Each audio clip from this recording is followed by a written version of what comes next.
बोले कहते हैं एक बार एक सेठ जी थे, तो वो बढ़िया अपने कपड़ों को तय कर रहे थे, तय करते हैं और तय करके कपड़ों को रख रहे थे। अब जहाँ तय करके कपड़े रख रहे थे, इतने में एक सर्प जो है, उस एक चूहा जो है उस कपड़े की पोटली में घुस गया कपड़ों को काटने के लिए, और वहीं एक सांप था, उसकी नजर चूहे पे पड़ी तो वो चूहे के पीछे पीछे वो भी पोटली में चल पड़ा। अच्छा, सेठ जी ने कपड़े तय कर दिए थे, अब उन्होंने देखा तो नहीं चूहे और सांप को उसमें जाते हुए, तो उन्होंने ऊपर से पोटली बांध दी और पोटली बांध के रख दी। अब दोनों अंदर कैद हो गए, चूहा भी और सांप भी। अब चूहा तो बड़े आनंद में था कि बढ़िया कपड़े कुतरने को मिल रहे हो, तो लगा था कपड़े कुतरने में। इतने में सांप पर उसकी नजर पड़ी, उसी के अंदर सांप। अब जो चूहे ने सांप को देखा तो महाराज चूहे के प्राण तो गले में आ गए कि बस सब तो सांप नहीं दिखा, यमराज दिखा चूहे को तो साक्षात। तो चूहे ने कहा लगता है समय पूरा हो गया, वो तो बड़ा घबराया। अब इधर सांप बड़ा बुद्धिमान था। भगवान नारायण ने ये कथा सुनाई है देवताओं को, देवताओं जरूरत पड़ने पे ऐसा भी करना चाहिए। सांप बड़ा बुद्धिमान था। सांप ने कहा यदि मैं इस चूहे को खा भी जाता हूँ तो बाहर नहीं निकल पाऊंगा, और सेठ जी जब इस थैली को खोलेंगे, पोटली को खोलेंगे और मुझे इसमें देखेंगे तो मुझे भी मार डालेगा, क्या करूं? तो सांप ने कहा इस समय तो चूहे से मित्रता करने में ही लाभ है, क्योंकि यही रास्ता बना सकता है बाहर जाने का। तो सांप ने चूहे से तुरंत कहा, जैसे चूहे को देख, चूहा तो घबराया था, इतने में सांप ने कहा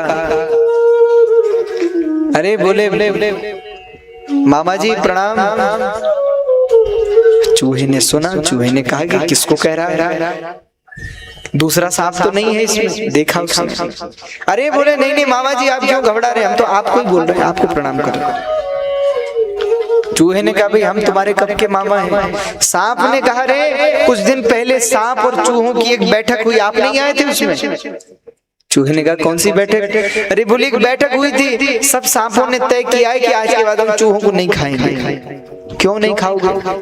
अरे बोले सांपों की तादाद तो बढ़ती जा रही है, चूहे कम होते जा रहे हैं, क्योंकि हम आपको खा जाते हैं तो, और आप ही लोग बिल बनाते हो मिट्टी में और उसी में हम रहते हैं, तो अगर चूहे नहीं रहेंगे तो हम कहाँ रहेंगे, हम तो मर जाएंगे। इसलिए आज से ये तय हुआ है कि हम एक दूसरे से नहीं लड़ेंगे, हम आपको नहीं खाएंगे और एक साथ मिल के रहेंगे बिल में। तो चूहा तो बड़ा खुश हो गया, चूहा तो नाचने लगा। चूहे ने कहा कि अरे वाह भांजे, तुमने तो हमारे मन को प्रसन्न कर दिया। अरे हमारे तो प्राण जाने ही वाले थे, हार्ट अटैक आने ही वाला था तुमको देख के, पर अच्छा हुआ तुमने बता दिया, बहुत अच्छा किया।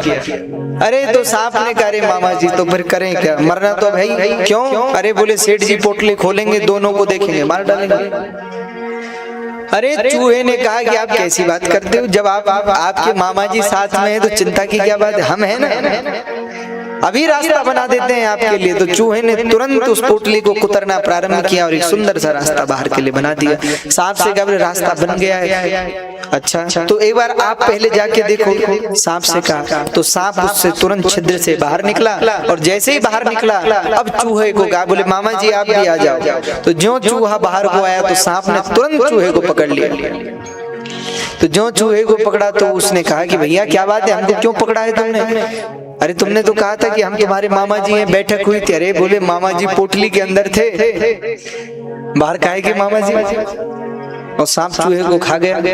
भगवान नारायण कहते हैं अहि मूषक वत्यापः, जैसे सर्प ने चूहे से स्वार्थ सिद्ध किया और फिर उसको खा गया, वैसे ही देवताओं तुम लोग भी इन असुरों से स्वार्थ सिद्ध करो और बाद में चिंता मत करो, अमृत हम इनको नहीं देंगे, तुमको ही पिलाएंगे, बस जैसे तैसे भी इनको अपने साथ जोड़ लो।